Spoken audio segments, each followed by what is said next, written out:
पाकिस्तान ने अपना squad announce कर दिया है। बांग्लादेश के खिलाफ 3 वनडे इंटरनेशनल की सीरीज के लिए बाबर आजम ड्रॉप हैं, साइम अयूब ड्रॉप हैं। स्क्वाड आपके सामने मौजूद है।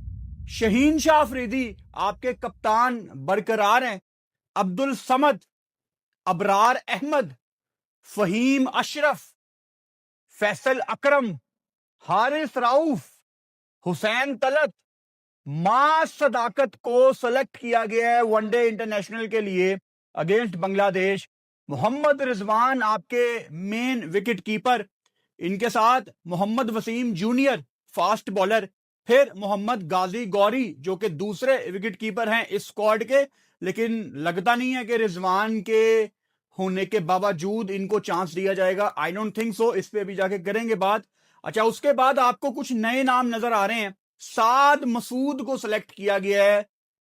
कोई फर्स्ट क्लास का मैच नहीं है, अभी करेंगे इस पे बात। Sahibzada Farhan T20 world cup में शानदार बैटिंग करने के बाद उनको कुछ तो पाकिस्तान क्रिकेट बोर्ड ने तोहफा देना था ना। मेरे ख्याल से this is a very good decision. हमने बल्कि 2 दिन पहले वीडियो में बात भी की थी कि फरहान को थोड़ा ज्यादा सूट करेगा अब कि आप उसको वनडे में आगे साथ लेके चलें। उसके बाद सलमान अली आगा आपके T20 के कप्तान और शामिल हुसैन। इसमें 6 ऐसे प्लेयर हैं अनकैप्ड जिन्होंने डेब्यू नहीं किया आज तक पाकिस्तान से वनडे इंटरनेशनल में, जिनमें अब्दुल समद मुझे नजर आ रहे हैं, मां सदाकत, गाजी गौरी, साद मसूद, साहिबजादा फरहान और शामिल हुसैन।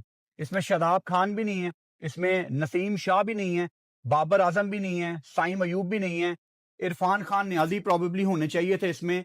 बहुत कुछ है डिस्कस करने के लिए, लेकिन panic button Pakistan cricket board ना दबाए किसी बड़े टूर्नामेंट के बाद, ऐसा मुमकिन नहीं है भाई साहब। साइम अयूब का वनडे की टीम में ना होना सरासर एक ज्यादती है। और इस टाइम इस वीडियो के नीचे आप कमेंट पढ़ना, लोग खुश होंगे कि साइम अयूब अच्छी बात है नहीं है, उसने क्या किया T20 वर्ल्ड कप में।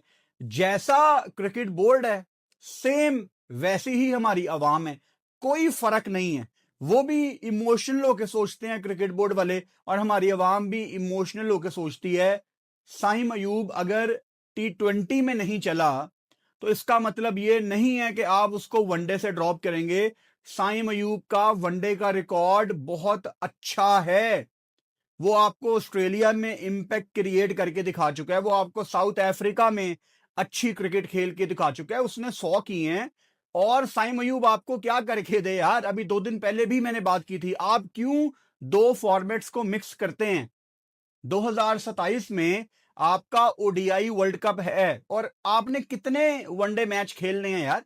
अभी 3 आप खेल रहे हैं ये बांग्लादेश के टूर पे, 3 आप खेलेंगे ऑस्ट्रेलिया के खिलाफ जो ऑस्ट्रेलिया ने घर आना है। मतलब मेन आपके पास यही मैच है, फिर 3 आपके कोई जिम्बाब्वे के अगेंस्ट आगे आ जाएंगे। तो कितने मैच हैं आपके पास फिलहाल जो फौरन आपको इस साल में मिलने हैं?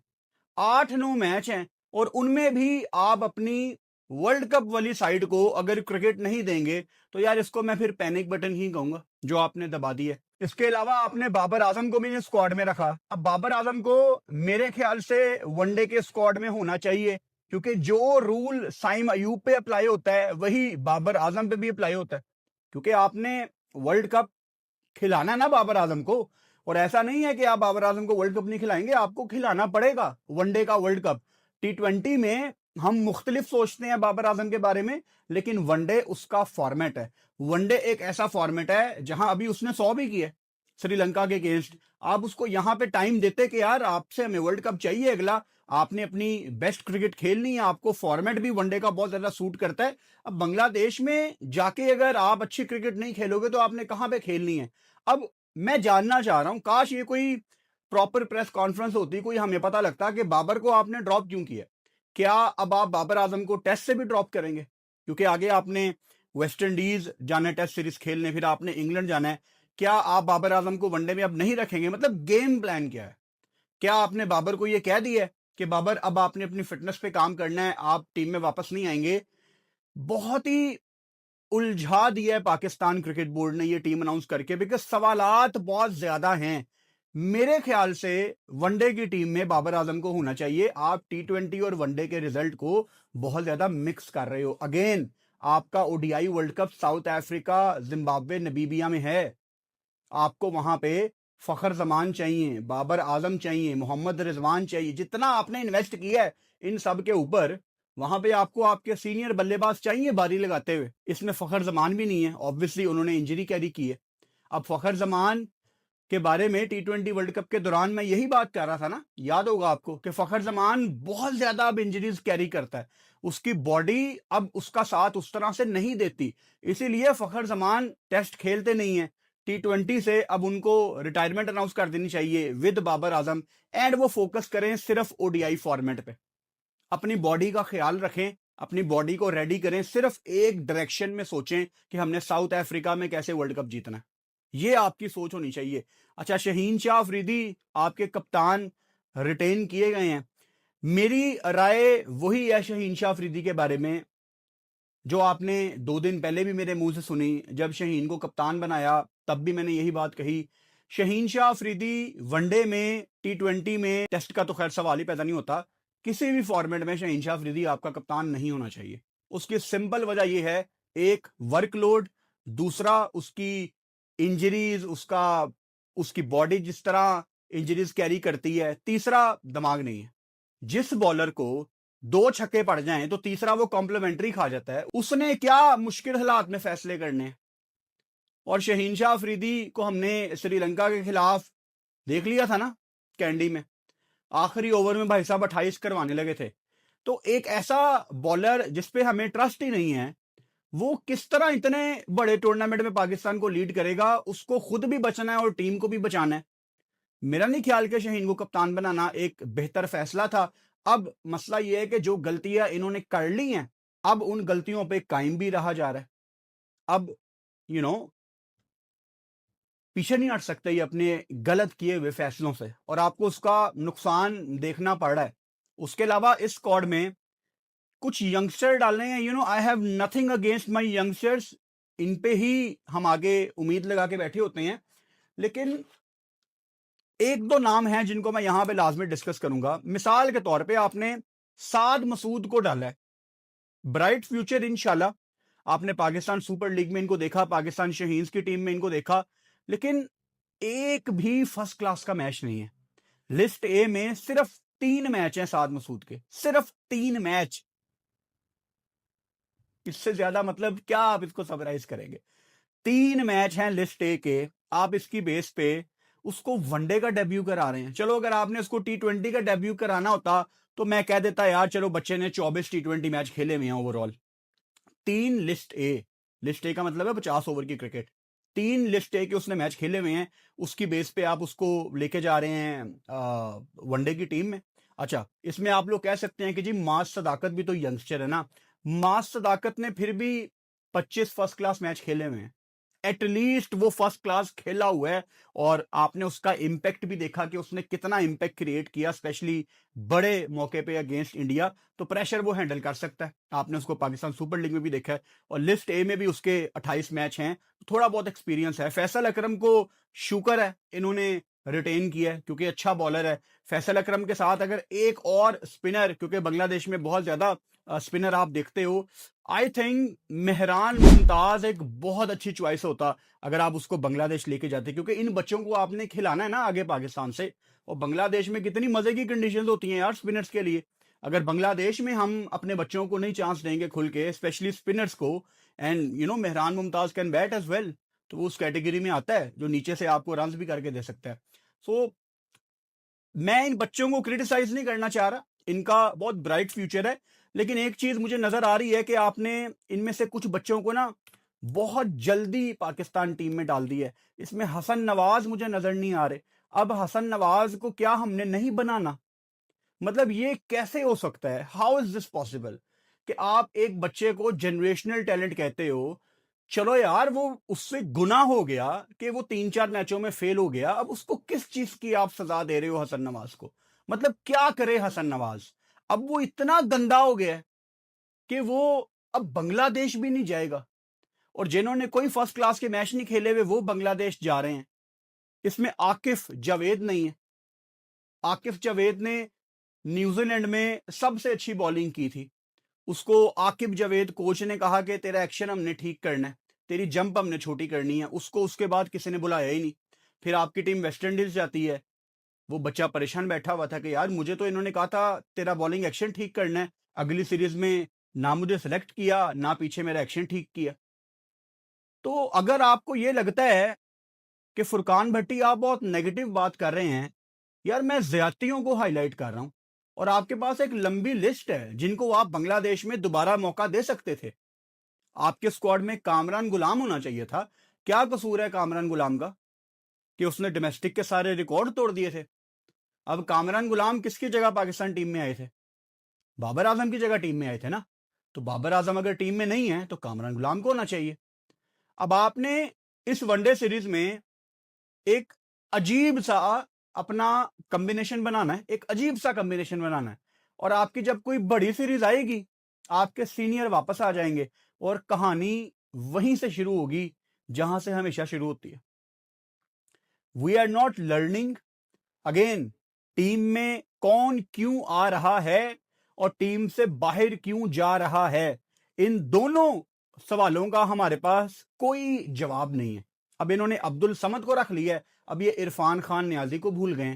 हालांकि जिसको आप टीम में पहले कैरी करते हो उसका हक पहले बनता है कि आप उसको कम बैक कराएं। यहां पे इरफान खान न्याजी को होना चाहिए था। विकेट कीपर आपको मोहम्मद गाजी गौरी नजर आ रहे हैं, अच्छे विकेट कीपर हैं, लेकिन अगर आप बांग्लादेश लेके जा रहे हो तो फिर आपको रिजवान से बात करनी पड़ेगी कि एक गेम तो एटलीस्ट हम गाजी गौरी को दें, चाहे सीरीज का कुछ भी रिजल्ट हो। अदरवाइज पॉइंट नहीं है ना। हमारा बैकअप विकेट कीपर हम किसी भी फॉर्मेट में नहीं बना रहे और बाद में वर्ल्ड कप के बाद हम कहते हैं कि जी हमारी टीम क्यों नहीं बन रही। फास्ट बॉलिंग में आपको हारिस रऊफ नजर आ रहे हैं, वसीम जूनियर नजर आ रहे हैं, एंड ऑब्वियसली आपको इसमें शहीनशाह अफरीदी कप्तान भी नजर आ रहे हैं और फहीम अशरफ भी यहाँ पे थोड़ी बहुत बॉलिंग आपको बांग्लादेश में करते नजर आएंगे। वैसे बांग्लादेश में ज्यादातर आपके स्पिनर्स ही काम करते हैं, लेकिन नया बॉल फास्ट बॉलर्स करते हैं। हारिस रऊफ का वनडे में होना ठीक है, मतलब ऐसी कोई गलत चीज नहीं है कि हारिस रऊफ को इन्होंने क्यों सिलेक्ट कर लिया है।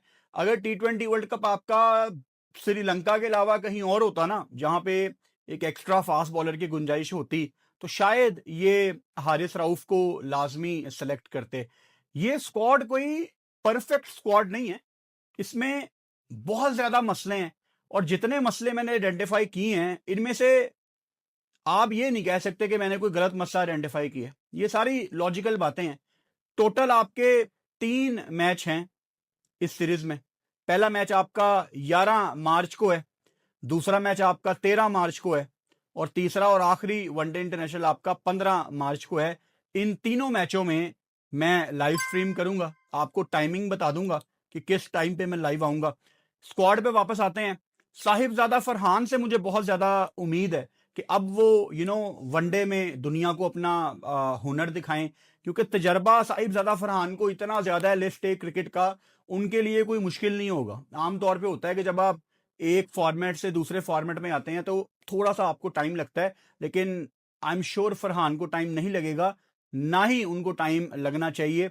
बल्कि मैंने 2 दिन पहले वीडियो में एक्सप्लेन भी किया था कि T20 से ज्यादा अच्छा फॉर्मेट ये साबित हो सकता है फरहान के लिए, क्योंकि फरहान पे एक वाहिद क्रिटिसिज्म क्या होता है कि थोड़ा सा वो टाइम ले लेते हैं, डॉट बॉल्स आ जाती है, जिसको उन्होंने इंप्रूव किया डेफिनेटली, लेकिन वनडे मेरे ख्याल से उनको बहुत ज्यादा यहाँ पे सूट करेगा। अबरार अहमद इस टूर पे बहुत अहम रोल अदा करेंगे as your front line spinner.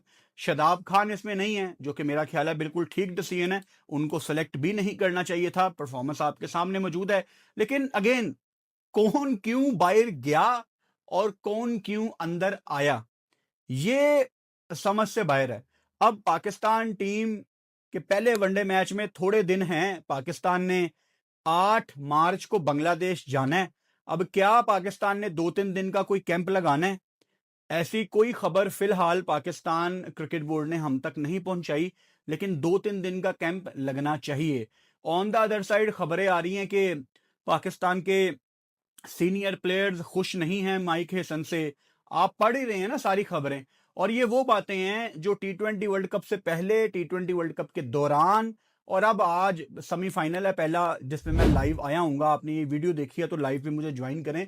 मैं अब भी यही बात कर रहा हूँ, पाकिस्तान के कप्तान ने, सलमान अली आगा ने बहुत गलतियां की हैं माइक हेसन की बातें मान के। मैंने इनको सरफराज अहमद की भी एग्जांपल्स दी वीडियो में कि आप दूसरे सरफराज अहमद ना बने। सैफी हमारा लग गया था मिकी आर्थर के नीचे, आप सारे डिसीजन मान रहे हैं माइक हेसन के। अब माइक हेसन साहब अगर चले भी जाएं वापस तो कौन उनको याद रखेगा? कोई भी नहीं। लेकिन लोग किस पे उंगलियां उठाएंगे?